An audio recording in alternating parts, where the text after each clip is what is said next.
માણાવદર મામલતદાર કચેરીમાં RAK વિભાગની જમીન એન્ટ્રીનું કામ 51 દિવસે તો કોઈ કામ 61 દિવસે પણ ન થયું। આમ સમયસર કામ ન થતું હોવાથી માણાવદર વકીલો દ્વારા મામલતદારને લેખિતમાં આવેદન આપ્યું હતું।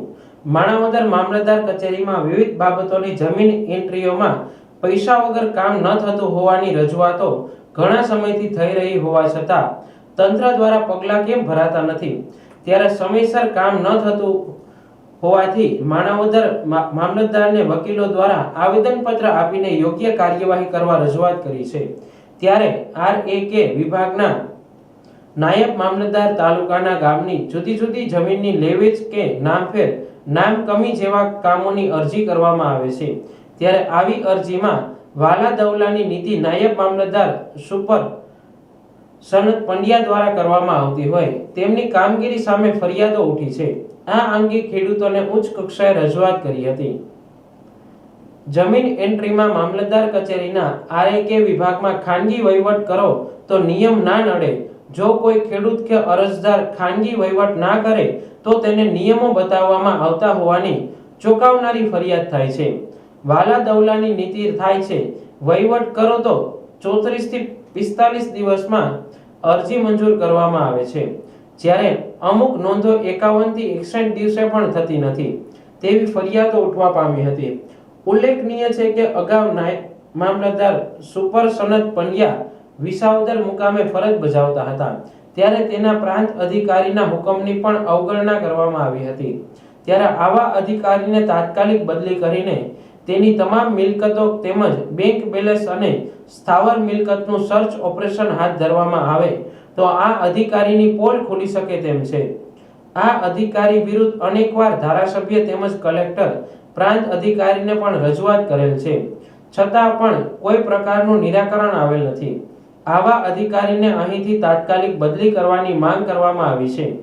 આ અંગે એડવોકેટ હાર્દિકભાઈ ગાથાએ જણાવ્યું હતું કે RAK વિભાગના નાયબ મામલતદાર સુપર દ્વારા અનેક ભ્રષ્ટાચાર કરવામાં આવ્યા છે, ત્યારે આ અધિકારીની તપાસ કરીને બદલી કરવામાં નહીં આવે તો આગામી સમયમાં ગાંધી ચિંધ્યા માર્ગે આંદોલન કરવાની ફરજ પડશે। હું હાર્દિક ગાથા, એડવોકેટ માણાવદર।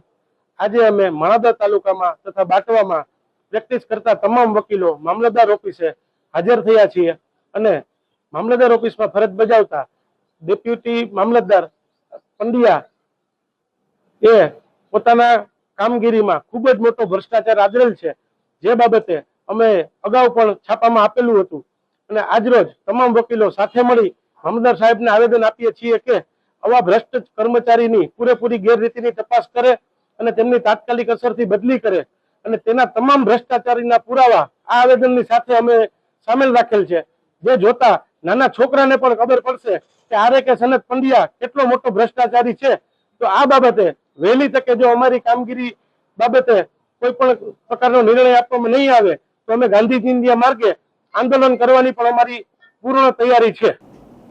આ અંગે એડવોકેટ ભાવિન રાઠોડે જણાવ્યું હતું કે આ અધિકારીને પૈસા આપો તો તાત્કાલિક કામ થાય। અમુક એન્ટ્રીની નોંધ 34માં દિવસે તો અમુક કામો 64માં દિવસ સુધી પણ કરવામાં આવતા નથી। આ અધિકારીનું વર્તન પણ યોગ્ય નહીં હોવાનું જણાવ્યું હતું। જય હિન્દ, જય ભારત। હું એડવોકેટ ભાવિન કુમાર શાંતિલાલ રાઠોડ આજ માણાવદર મામલતદારની અંદર, મામલતદાર ઓફિસની અંદર RAK વિભાગમાં જે નોંધ પાડતી હોય જે ખેડૂતોના કામ છે, જે પંડ્યા સાહેબ છે, પૈસા આપો તો કામ થાય। 35 દીએ અમુક નોંધો પાડે છે, અમુક 64 દીએ નથી પાડતા, અમુક નોંધો 50 દીએ, જે પૈસા દે એનું વહેલું કામ થાય છે। પૈસા લઈને જ કામ કરે છે એવો મારો ખુલ્લો આક્ષેપ છે, એટલે પુરાવા સાથે હું આપીશ।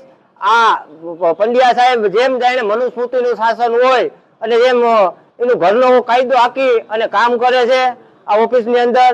પંડ્યા સાહેબ મન પડે એવા ગેરવર્તન કરે છે, મન પડે એવા જવાબ આપે છે એડવોકેટોને। સાહેબ, આ મનુસ્મૃતિનું શાસન નથી, ભારતીય બંધારણના દાયરામાં નોકરો કરો અને આ પબ્લિકના પૈસે તમે નોકરો કરો છો, તમારું ઘર હાલે, પબ્લિકના પૈસે હાલે, ટેક્સના પૈસા હે, પગાર લ્યો છો આવડો મોટો મોટો, તો સાહેબ કામ કરવામાં તમને શરમ શાની આવે છે? જો કામ ન કરવું હોય તો સાહેબ બદલી કરીને વયા જાવ બીજે। જય હિન્દ, જય ભારત।